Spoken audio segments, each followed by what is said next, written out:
session to order. Roll call: Brumman. Here. Horn. Here. Jacobs. Here. Vandeninde. Here. And Lanterman. Here.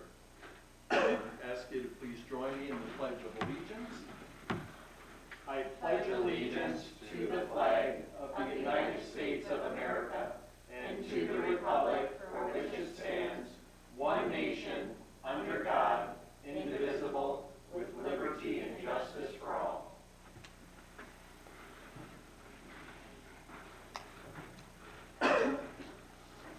Okay, can we get, so Natalie, just for the agenda approval, what do I need to do with that? I guess I'm a little confused there. Certainly, Mr. Chair. So if there was something that needed to be added, this is where we would do it. Otherwise, we take a motion to approve the agenda as presented and a second and a vote. Okay, can I get a motion to either accept or a recommendation to amend? I'll motion to accept the agenda. I'll second. Okay, second. All in favor, say aye. Aye. All opposed? Okay, we're off to a good start. Okay, I'd like to open up the floor to the public to discuss anything that is not already on our agenda. Anyone online? Yes, anyone participating online, if you'd like to participate in the open forum, please utilize the raise your hand function, which is under the reactions menu, or press *9 if you're on a phone. I believe the member online is the applicant for one of tonight's items, and they are not raising their hand currently. Okay. Thanks for joining us tonight, by the way, folks. Do any of you have anything that you'd like to discuss with us before we move on? I am here to observe the process. I'll see you next month. Okay. I'll see you next month. Understood. Thank you. Touche. Let's see. Okay. Minutes. I'll make a motion to approve the minutes. I'll second. All in favor, say aye. Aye. All opposed? Okay, that goes too.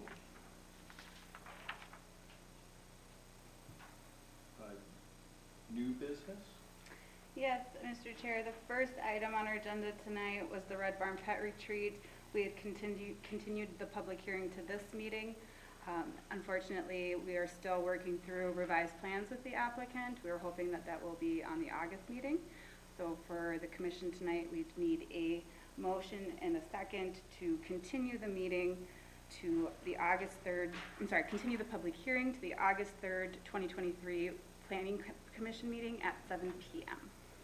I'll make that motion. Second that. All in favor, say aye. Aye. All opposed? Thank you. I do have a question for you. Yes. Let's say if it gets on our agenda for next month, and whatever back and forth is still going on, can we hear that anyway?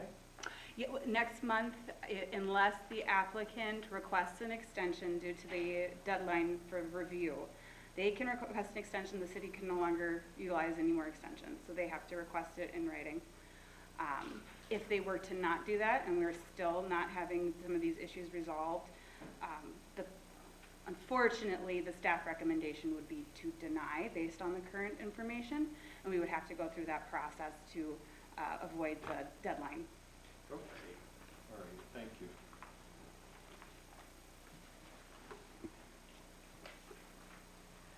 Okay. And Natalie, we are at a public hearing for, and I'm sorry, how do I pronounce the applicant's name? Heidecker? Correct, yes. Okay. Yes, thank you, Mr. Chair. So this is a public hearing it has two components: a conditional use permit for an accessory structure that exceeds our sidewall height limitations in the front yard, as well as a home occupation interim use permit. So the applicant is Tyler Heidecker, and specifically he wants to place a structure in the front yard where we have a sidewall height limit of 10 feet. but a conditional use permit can grant additional height. And additionally, he would like to use this space for his home remodeling business, and that would be considered a conditional home occupation license, which is very confusing because it's also granted under an interim use permit. So it's an IUP, and it's specifically because he's looking to do some woodworking potentially in the structure. Otherwise, it would be a special or approved or permitted home occupation and wouldn't need this license. And I'll get more into that as we go. The subject property is at 7985 Eagle Ridge Road. And again, the accessory structure is expected to primarily store business equipment and materials, but he'd like the option to do occasional woodworking as a component of his business. Okay, so that's for profit. Correct, yes. So the applicant did do some last minute revisions to his building plans, and those are on the dais tonight. The changes are he's adding an additional 20 square feet, which is still within the allowable footprint for accessory structures on his size of property. Additionally, he wants to add an exterior staircase on the rear elevation that would face north, and that would be used to reach the office storage space on the second level of the structure.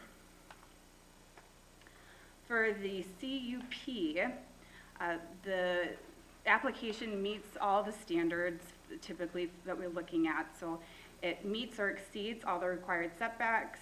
It fits the structure footprint that's allowed on a 2.9 acre parcel. The proposed sidewall height is allowed through the CUP, and the building does not exceed the overall structure height limit of 35 feet for the district. Dormers are used to provide architectural interest on the west side of the structure. And the proposed materials include architectural shingles and LP siding, which are permitted materials. So staff went through the CUP standards outlined in section 1030 as well as 1070, and we believe all of those standards have been met with the proposed conditions of approval, which include removal of a temporary structure that's currently located in the rear yard. The new structure could not be used for living space unless they go through the process to have an accessory dwelling unit approved. And if septic and water are planned to serve the accessory building, they must obtain the relevant permits. So that was an engineering condition. The applicant must also revise their plans slightly. The overhangs on the structure must be 24 inches. I did not have a chance to confirm whether that's been addressed with the new plans. But it's possible they have been. And the plans need to label the proposed building materials, and grading and drainage plan needs to be updated to incorporate the feedback from the engineering memo. There were some small drainage concerns, but something that we can typically work through with the building permit process. For the conditional home occupation license, the business is Heidecker Home Remodeling, which has been operating since 2017. Most business operations occur off-site at the homes of his clients, but he wants to have, again, a place to store his equipment and building materials, as well as have some space to do woodworking when he does things like cabinet making. Staff finds that the surrounding neighborhood and environment is unlikely to be negatively affected by the home occupation with the proposed conditions of approval. And those include woodworking or similar activities that must occur within the structure with all windows and doors closed when he's doing anything outside of our construction hours, which is, we allow construction 7 a.m. to 7 p.m. Monday through Friday and 8 a.m. to 4 p.m. on weekends and holidays. So during those hours, there's less of a concern because we've already identified that those sounds are expected during those hours, but he needs to mitigate any woodworking sounds that he's doing after those hours by making sure it's completely contained within the structure. No signage would currently be allowed without going through a city approval process. Outside storage of materials will be specifically prohibited. Outside storage of trailers related to his business would be allowed in the backyard if it's not visible to surrounding properties or from the right-of-way. No temporary structures can be used going forward to store his business items, and no employees can report to the home location. Currently he doesn't have any employees, but if you were to ever have one, they'd have to meet him at the site of the client. There was no lights shown on the plans, but because it's technically, we're crossing into an area of residential versus commercial, there is a condition that if you were to add lights to the garage, they must comply with our lighting standards for commercial uses. And then the IUP will terminate if the business ceases, if the property ownership changes, if ownership of the business changes, or if he no longer lives at the property. And then every 3 years, the IUP will be administratively reviewed to confirm compliance with these standards. At this time, staff recommends the commission to open the public hearing and take any testimony, and staff recommends approval of the draft resolution included in your packet. Okay, thank you. I'd like to open the public hearing. Do you folks have any comments that you'd like to make about this project? Okay, thank you. Do we have anyone online? Is it the applicant? Yeah, I do believe the applicant is online. We do have one other person joining us, so if you would like to participate in the public hearing, please raise your hand under the reactions menu or pressing *9 if you're on the phone. And Tyler, if you're joining us, the commission will give you a chance to speak or answer any questions after the public hearing. At this time, no one's raising their hand. Okay, does the applicant have any comments for us? We certainly can take that now. Sometimes, usually we close the public hearing and then take any comments from the applicant. I'd like to leave it open. Okay. Tyler, if you did want to address the commission, they would like to hear from you if that is possible. I don't have any. Oh, Any- second.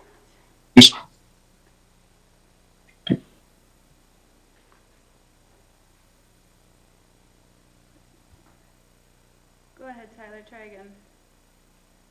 Yeah, I don't have any questions or concerns.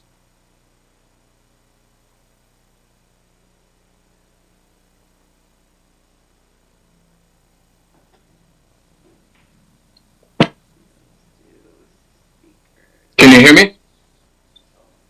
Yeah. Can you hear me? Why it's doing that. Tyler, can you try to speak again? I'm trying to figure out why we can't hear you very well. Can you hear me now? I barely can hear you. I don't know why.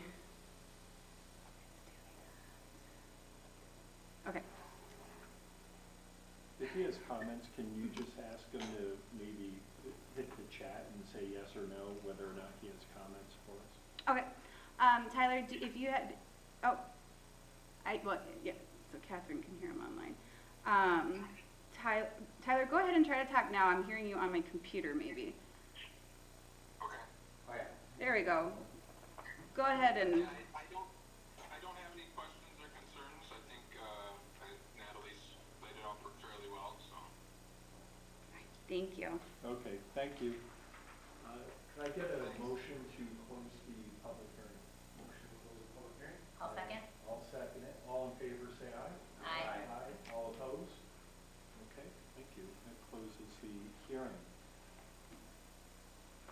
I'd like to hear what my colleagues have to say about this application. Commissioner Horn? I don't really have any questions or concerns other than, Natalie, they stated that this is not intended to be an ADU. And it doesn't appear that there's sewer and water, and I don't know what's intended for, HVAC and situations like that. But it's purely a storage structure, and that's it? Or has the proposer provided any additional information about the nature of the building?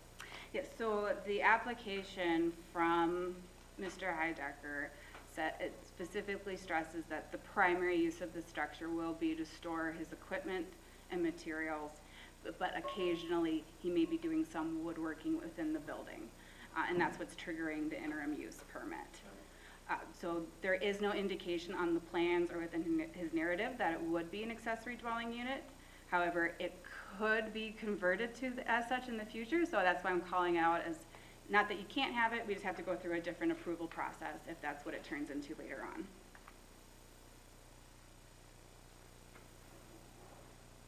Yeah, I didn't have any, seems like one we've seen before.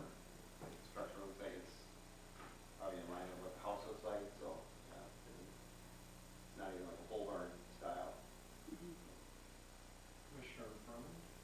I did not have any questions, for the applicant. The only thing I wanted to note is that the engineering memo is typically included in the packet, and it just wasn't. So not that that was a big deal, because I'm sure that they're very thorough. But sometimes when it referenced conditions, it was just difficult to see, like, if the resolution had covered every. You're not See, seeing I that? don't have that, but Okay. that's okay. Okay. So it's just no big deal, but there were just a couple times, where, you know, the compliance with the engineering memo was referenced in the resolution, I just couldn't verify. But then the other thing that was noted was that it was talked about that because he provided additional information, we could perhaps remove 8B on the resolution. And so I was satisfied that in terms of, as long as staff felt like the information was provided after the original application, that we could pass the resolution and remove the condition 8B. I'm certainly satisfied with that if the commission is, yes. And so my recommendation would be to approve resolution removing that condition. So if anyone wants to continue discussing, that's just fine, otherwise we can make a motion. Commissioner Jacobs? A question for the staff. Do you see any concerns in adjusting the plan to abide by some of the drainage needs? Do you see that being a challenge? No, engineering's very confident it's something they'll be able to handle through typically when we don't go through this conditional use permit process, it's still something that's evaluated with a building permit, and it's something they regularly work through with applicants. Okay, so because it's the nature of the property and where it is on the lot and the drainage needing, you don't see any concerns with that, even though it needs to still be considered? Yeah, so they'll have to revise some of their grading a bit, but it's, they'll be able to do it in a way where it's not going to impact other properties. Okay, and one additional question for the staff is the optional stair deck that's now considered as part of the plan. Would that be leading to additional storage, or would that be more of an office? And it goes to kind of the HVAC question, which would be, you know, if I'm storing material up a stairs, you know, maybe heavy, you know, I'm just curious if it's intended to be more of an office. Yes, so the floor plans, which I don't have on the slideshow, show that there's an open room on the second level, and that's where those stairs are leading. Again, my conversations with Mr. Heidecker is that this will be primarily used for materials, but he does want to also use that space for his workspace. So I believe he's not planning to really use the bottom for the workspace, the first level. It would mostly be on that second level where he would do some woodworking. And feel free to correct me if I'm wrong, Tyler, but that was my understanding. Yeah, the upstairs is mainly just gonna be for storage of, you know, materials. That's pretty much it for upstairs. Anything in the future for woodworking would be on the lower level. Okay, so I was incorrect on that point, but so it's primarily for materials on that top level. Yeah. Thank you. What's a good beautiful building? Can I get a motion to recommend approval of the resolution for the conditional use permit and an interim use permit for a conditional home occupation license? I will make that motion, highlighting the fact that we're removing the requirements under 8B. Is that one on the storage of? No, that's for the materials, providing information regarding the materials on the exterior of the building. And so I would make that motion to approve the resolution with the removal of condition 8B. I would second that. Okay, we have a second. All in favor, say aye. Aye. All opposed? Congratulations. It looks like it's going to be a beautiful building for you. So that item will go to council, since it was a unanimous approval, to likely go on the consent agenda for council at the July 27th meeting. And then Natalie, other business? I do not have any additional business tonight, Mr. Chair. Okay. Planning project update? I'm available for any questions if there was anything on the memo. Does anyone have any questions? Good. City council report. Welcome, Councilman Schultz. Thank you. I'm here for questions as well, so got the same report as I have, so happy to answer anything you have. I guess my only question is, and I'm not sure when or if this is being scheduled, but I know that there had been discussions with our police department about traffic cameras, traffic light cameras. And it's my understanding that there was going to be a discussion or perhaps a presentation by our police chief to city council. Do you know offhand, has that been scheduled, or is that No, being scheduled, or? I think we asked him for some more information on that, Okay, so, all right, yeah, nothing's moved forward to council. awesome, thank you. Any? 22 minutes, Sounds good. kind of a record. I'm sorry, may I back up to I'm gonna go out of order, but I, go back to a planning project question. Yep. The property by Karamini and Jensen concept plan, just a concept plan. I know that property falls like one property off of where the map has actually been drawn for what's in the MUSA line. So as that concept plan is being considered, what framework is it being considered under? In that, as the expansion for the city changes, is the potential that doesn't remain rural residential for long?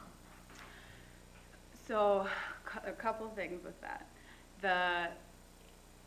It's possible that it could eventually be part of the MUSA, but we have so much land in the MUSA right now that it's unlikely to happen in the next rendition for the comp plan, which would bring us to 2050. So I don't think it would, I think it would be a while yet, a few decades before you would see that within the MUSA, unless a specific request came in to move it up. Okay. And of course, there's discretion in the city's willingness to do that. However, they are proposing an open space and preservation plat, and part of those plats allows increased density with the idea that that open space can eventually be redeveloped when there is city services, so that it will be part of the application. They should have a ghost plat for that open space. And as we're looking at it, we are thinking of connections between some of the road networks that we have within the MUSA and how that could extend westward with what they're currently proposing. So it is something that we are keeping in mind as we evaluate it and work with him. Because it's commercial and mixed use up to that, like one or two properties to the east of it, right? It's mixed residential directly east, and then it's mixed use by Hope Community Church. Okay. Yep. Okay. Thank you. Yeah. Anything else? Okay, so then with the commissioner liaison calendar, does anyone anticipate any conflicts? And if you do, even if it's a last minute, just give me a holler, I'd be happy to fill in for you. Everyone's still good for their assigned dates? Okay. Is there anything else? I do not have anything further. Can I get a motion to adjourn? I'll make that motion. Okay, second. All in favor, say aye. Aye.